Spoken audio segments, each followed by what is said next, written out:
ప్రపంచ చరిత్రలో అత్యంత గొప్ప సాధువు తత్వవేత్త స్వామి వివేకానంద 1863 జనవరి 12న జన్మించారు. స్వామి వివేకానంద జయంతిని పురస్కరించుకొని దేశం ప్రతి సంవత్సరం జనవరి 12న జాతీయ యువజన దినోత్సవం జరుపుకుంటుంది. మరి ఇది ఇలా ఉంటే, స్వామి వివేకానంద యువజన సంఘం, Isamiya Bazar welfare association, Isamiya Bazar citizen friends welfare committee ఆధ్వర్యంలో 159వ స్వామి వివేకానంద గారి జయంతి ఉత్సవాలు ఇసామియా బజార్ కమిటీ హాల్ ప్రాంతంలో ఉన్న స్వామి వివేకానంద గారి విగ్రహం వద్ద జరిపించారు. జయంతి సందర్భంగా 2022 నూతన సంవత్సర క్యాలెండర్ విడుదల మరియు కరోనా వారియర్స్కు సన్మానం చేయటం జరిగింది. ఇందులో భాగంగా ముఖ్య అతిథులుగా మాజీ speaker MLC Shri Madhusudanachari, GHMC deputy mayor మోతా శ్రీలత శోభన్ రెడ్డి, గన్ఫౌండరీ డివిజన్ కార్పొరేటర్ సురేఖ ఓంప్రకాష్, మాజీ చైర్మన్ గ్రంథాలయ సంస్థ గడ్డం Srinivas Yadav, sports speaker Mallesh Yadav, TRS నాయకురాలు శ్రీమతి విజితారెడ్డి, నిర్వాహకులు సతీష్ గౌడ్ తదితరులు పాల్గొన్నారు.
భారతదేశంలో జన్మించినటువంటి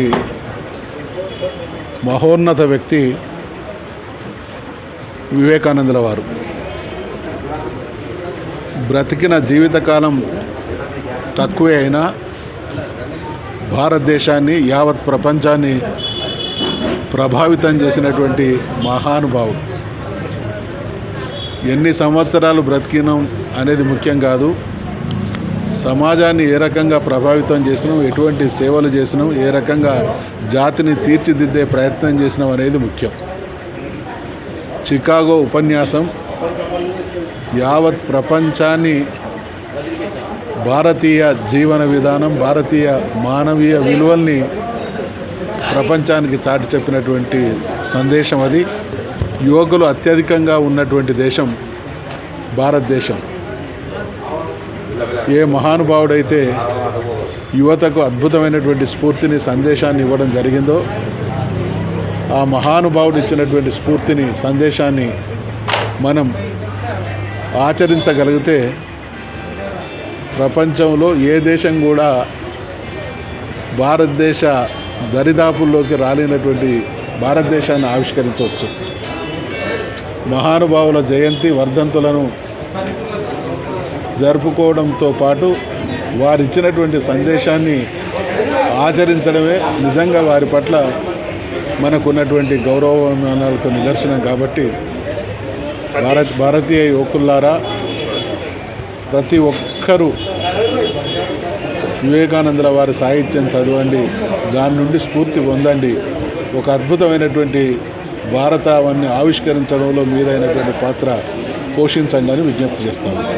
సందర్భంగా ఇవాళ స్వామి వివేకానంద యోజన సమితి నిర్వహించిన కార్యక్రమం చాలా గొప్పది, చాలా ఆదర్శవంతమైంది. మరి స్వామి వివేకానంద పుట్టినరోజు సందర్భంగా చేస్తున్నటువంటి ఈ కార్యక్రమానికి మరి మధుసూదనాచారి గారు ఇక్కడ విచ్చేసి మాకు ఆశీర్వదించారు. మరి భవిష్యత్తులో కూడా వారి సూచనలు తీసుకొని ఈ సంస్థ ముందుకు పోతుందని సందర్భంగా నేను తెలియజేస్తూ, అదేవిధంగా స్వామి వివేకానందుడు యువతకు ఎన్నో స్ఫూర్తిదాయకమైనటువంటి సూక్తులు చెప్పడం జరిగింది.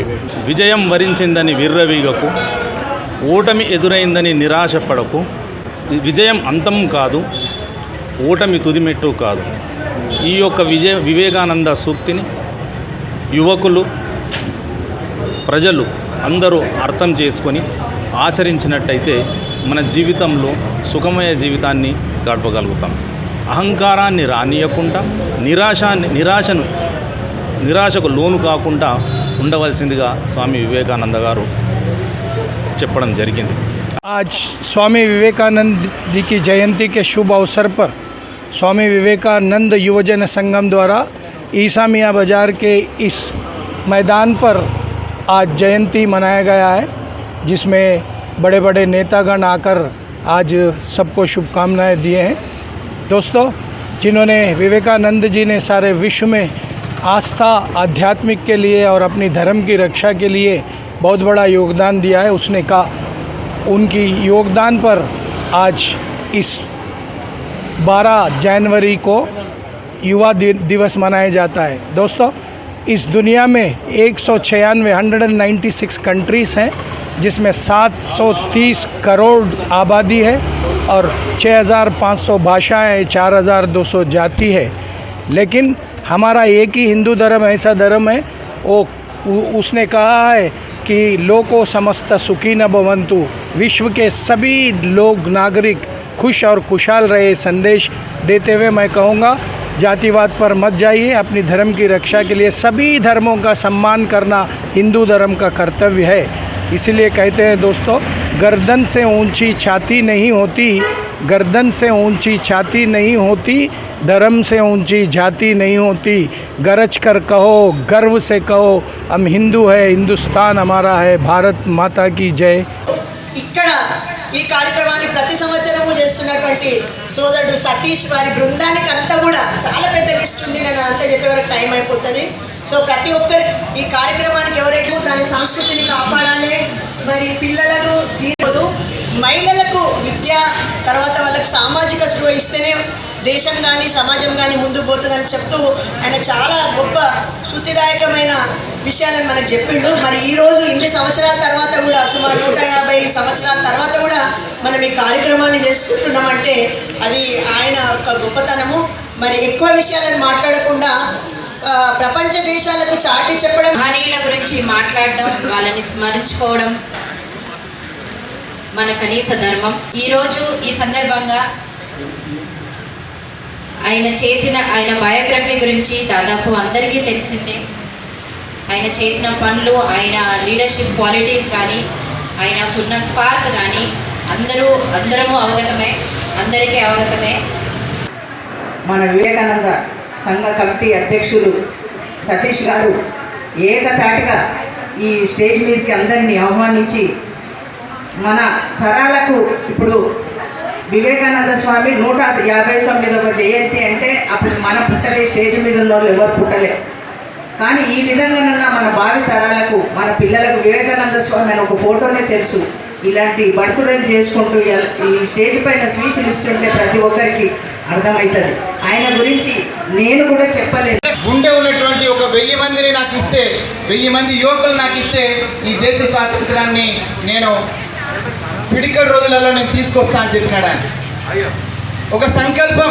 చాలా కీలకంగా స్వామి వివేకానంద అత్యంత ముఖ్యంగా చెప్పిన విషయం స్వీయ ఆరాధన సర్వ ఆదరణ. तो उन्होंने कहा था, दोस्तों जिंदगी सिर्फ अपने ही दम पर जी जाती है, जिंदगी सिर्फ अपने ही दम पर जी जाती है, दूसरों के कंधों पर तो सिर्फ जनाजे उठाए जाते हैं। बहुत बढ़िया कहा। मैं एक स्कूल का टीचर हूँ, फिजिकल एजुकेशन टीचर हूँ। आप जैसा जिस तरीके से आप प्रोत्साहित करते हैं लोगों को, किसी ने मुझे ये भी कहा है कि भगत सिंह तो एक ही बार पैदा हुए थे, उनके बाद में उनके जैसा भगत सिंह कोई पैदा नहीं हुआ। मैं लोगों के दिल में जज्बात पैदा करना चाहता हूँ। हर कोई चाहता है कि देश में हजारों लाखों भगत सिंह पैदा हो, लेकिन उनके घर में नहीं, बाजू वालों के घर में। ये बात इतनी जो दिल को छू जाती है कि हर कोई वही चाहता है भगत सिंह हो, लेकिन अपने घर में ना हो, क्योंकि आज के डेट में बलिदान देने वाले बहुत कम हैं। तो इसीलिए हर किसी को ये इच्छा रखना चाहिए कि हर किसी के घर में अगर एक भगत सिंह पैदा हुआ तो हिंदुस्तान के मुकाबले में आने वाला कोई देश नहीं होगा आगे चलकर।